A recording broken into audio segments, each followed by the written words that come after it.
Pemirsa, untuk membahas seperti apa prediksi keseruan serta peta koalisi yang mungkin terjadi di Pilkada Jakarta, sudah bersama kami Direktur Eksekutif LSI Jayadi Hanan. Selamat pagi Mas Jayadi. Selamat pagi, Mbak. Ya, Mas Jayadi, sebelum kita ke peta koalisi, kami ingin tanyakan terkait dengan figur chance untuk mereka ini bisa masuk dan juga terpilih. Misalnya saja kalau bicara figur dalam Pilpres kemarin, Pak Anies Baswedan yang kemudian didorong salah satunya oleh Partai Nasdem untuk bisa maju di Pilkada Jakarta. Bagaimana Anda melihat kans untuk elektabilitas dan keterpilihannya? Ya, ada dua kekuatan utama Pak Anies Baswedan ya. Satu, dia incumbent, artinya dia petahana yang selama 5 tahun terakhir bergaul langsung dan dilihat oleh masyarakat. Dia punya rekam jejak yang kalau berdasarkan berbagai hasil survei, rekam jejaknya cukup bagus gitu. Kemudian yang kedua, beliau pernah capres gitu. Dan sebagai capres, performa elektabilitasnya sangat baik ya, meski hanya kalah sedikit dari pemenang pemilu. Dengan dua modal utama itu, maka Anies Baswedan menjadi faktor yang akan menentukan bagaimana kompetisi nanti, apakah akan lebih kompetitif atau tidak gitu. Jadi faktor Anies Baswedan harus diperhitungkan oleh siapapun yang masuk menjadi kandidat nanti di Jakarta. Oke, peluang untuk Pak Anies akan mengambil kesempatan ini seperti apa, Mas Jayadi? Menurut saya seharusnya besar ya, karena walaupun beliau capres, tapi kan kemudian beliau tidak berhasil menjadi pemenang, tetapi tampilannya bagus. Yang pertama. Jadi yang kedua, kalau beliau terpilih kembali menjadi Gubernur Jakarta, maka daerah khusus Jakarta ya, DKJ namanya Ya. sekarang ya, maka beliau akan punya panggung politik yang cukup luas, cukup menarik ya untuk 5 tahun ke depan. Dan itu saya kira dugaan saya Pak Anies masih akan mencalonkan diri kembali pada Pilpres 2029. Yang ketiga, Pak Anies sudah punya paling tidak sudah punya satu partai yang menyatakan akan mengusung kan, artinya modalnya untuk maju juga sudah ada. Jadi dengan kemudian modal beliau sebagai petahana. Jadi seharusnya eh, kalau lihat hitung-hitungan itu, Pak Anies harus memikirkan dengan sangat serius untuk maju kembali di Jakarta gitu. Baik. Nah, sekarang kita beralih ke partai politik lainnya, Mas Jayadi, seperti PDI Perjuangan yang sudah merilis ya beberapa nama yang potensial untuk diusung nantinya. Sebut saja ada Basuki Cahayapurnama yang juga mantan gubernur di Jakarta, kemudian sejumlah menteri dari PDIP seperti Tri Risma Harini, Azwar Anas, Basuki Hadi Mulyono meskipun bukan kader. Nah, bagaimana Anda melihat sudah adanya nama-nama yang dimunculkan oleh partai politik ini dan juga termasuk elektabilitasnya nanti?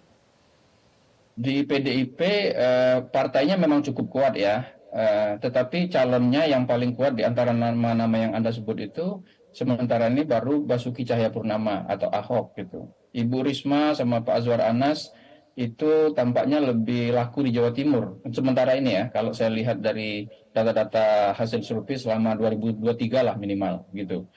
Jadi PDIP meskipun partainya cukup kuat di Jakarta harus memunculkan figur yang betul-betul diterima.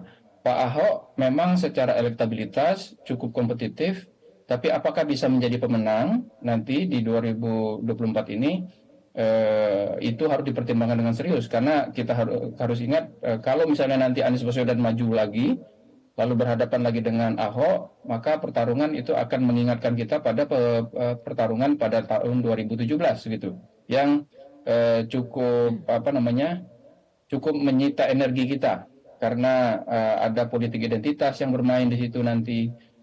Belum tentu juga Pak Ahok masih sama kekuatannya seperti pada tahun 2017 lalu dan sebagainya. Tapi sementara petanya begitu. Jadi PDIP untuk sementara punya figur yang kuat, tapi harus diperhitungkan dengan matang. Apakah potensi menangnya besar, apalagi kalau berhadapan dengan petahana seperti Anies Baswedan.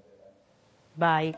Satu lagi nih Mas Jayadi, kalau kita berbicara dari Partai Golkar, misalnya nama-nama yang santer beredar ini seperti nama Ridwan Kamil, kemudian Ahmad Zaki Iskandar. Nah, bagaimana dengan Partai Golkar yang kalau kita lihat dalam Pilkada DKI belakangan ini memang tidak begitu kuat begitu pengaruhnya, perannya, karena selama ini selalu dari PDIP atau kemudian dari legislatifnya PKS yang cukup tinggi. Bagaimana Anda melihatnya? Ya, Golkar punya figur yang cukup kuat, sangat kompetitif, yaitu Ridwan Kamil ya. Tetapi kalau nanti Anies Baswedan maju di DKI, DKJ ya, daerah khusus Jakarta, maka Golkar harus berhitung sangat matang soal peluang menang Ridwan Kamil. Karena Ridwan Kamil punya pilihan untuk maju kembali sebagai incumbent di Jawa Barat. Kalau lihat data-data selama tahun 2023, dugaan saya Ridwan Kamil kans menangnya, peluang menangnya jauh lebih besar di Jawa Barat dibandingkan dengan di Jakarta. Kalau Anies Baswedan juga bertarung. Jadi Golkar saya kira akan memajukan Ridwan Kamil atau tidak, itu akan menurut saya pasti akan sangat memperhitungkan apakah Anies Baswedan akan maju atau tidak di DKI Jakarta. Nama lain seperti Erwin Aksa dan Zaki Iskandar itu nama yang sangat potensial, tetapi kalau melihat data-data survei sementara memang belum sekompetitif Ridwan Kamil, apalagi kalau nanti berhadapan dengan Anies Baswedan. Oke, berarti sejauh ini dari nama-nama partai politik, faktor penentunya cukup dari maju atau tidaknya Pak Anies Baswedan juga ya. Nah sekarang kita ke peta Ya, koalisi. salah satu penentunya Salah adalah satu. Anies Baswedan.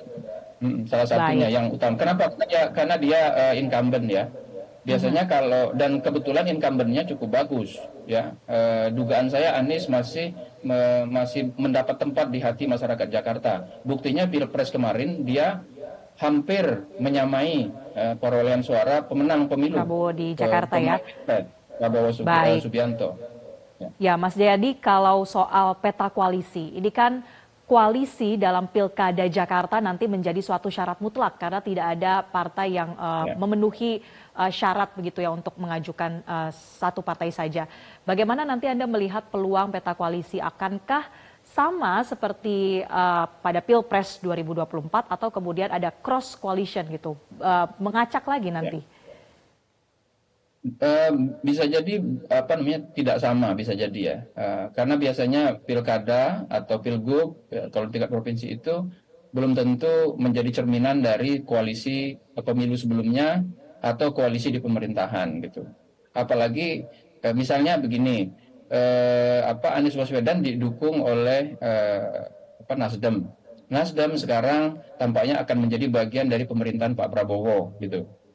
Itu berarti salah satu opsi koalisi yang dipikirkan oleh Nasdem adalah bersama Golkar atau PAN atau atau Gerindra misalnya ya, atau partai lain seperti PKB yang bergabung di koalisi. Nah, misalnya dengan Golkar ya, Golkar bisa aja berkoalisi dengan Anies Baswedan kalau ternyata Ridwan Kamil tidak maju gitu. Atau misalnya Golkar hanya memajukan wakil gubernur misalnya. Tapi bisa juga Anies dipasangkan kembali dengan pasangannya yang ada selama ini, yaitu Riza Patria dari Gerindra.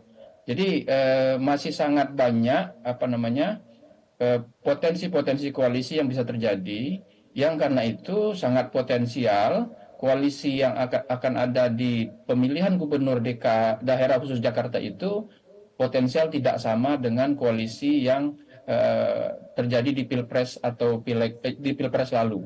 Apalagi kan sekarang sudah ada pergerakan, pertama calonnya dulu ya, yang kedua Baik. bagaimana potensi koalisi-koalisi untuk pemerintahan Prabowo Gibran di masa yang akan datang. Dan yang ketiga misalnya PKS, apakah PKS akan tetap bersama Nasdem dan PKB? Kan sementara ini PKS menunjukkan tidak ya, PKS ingin mengusung calon sendiri. Jadi masih sangat potensial, koalisinya cukup cair sampai dengan masa pendaftaran, sekaligus juga dugaan saya sangat potensial koalisinya tidak sama dengan Baik. Pilpres lalu.